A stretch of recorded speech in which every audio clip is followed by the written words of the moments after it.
చేపల పులుసులోకి ఈ బెండకాయ వేద్దాం నాన్న, బాగుంటది. మామిడికాయ వేద్దాం బావగారు, బాగుంటది.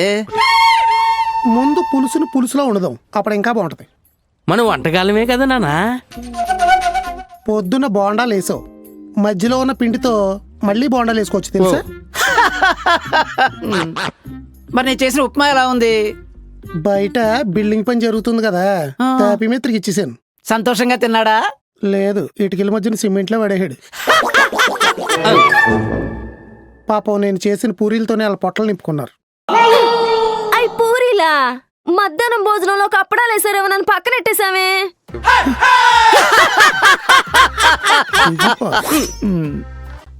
ఏదేమైనా ప్యాకాట్లో ఓడిపోయి వంట చేస్తున్న హరా శ్రీనివాస్ టీంని హర్షిస్తూ చప్పట్లు కొడితే చిప్పల చిప్స్ కింద పడిపోతాయని కొట్టకుండా ఓ చిప్పు బహుకరిస్తున్నాను.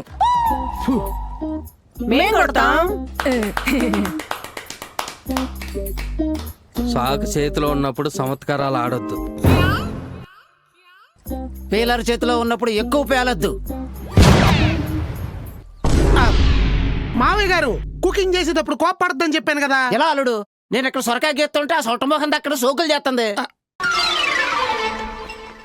అలా అంటే ఆ టీ కప్పులు కడుక్కునేది మేకప్ వేస్తుంది.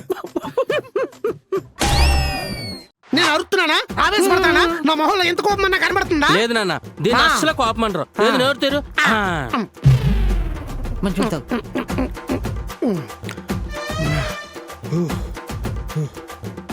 నాన్న బీపీ మాత్రలు అట్ట అయిపోతుంది నాన్న. అయితే స్లోగన్ స్టార్ట్ చేద్దాం. అలాగే. మనసు మైండ్ ఏకం.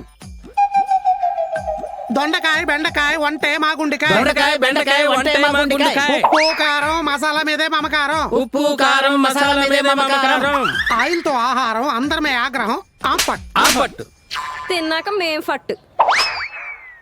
పులుసులో పులుపు సరిపోకపోయినా, చేప ముక్క చక్కగా ఉడకకపోయినా బొక్కలు ఇరిగిపోతాయి.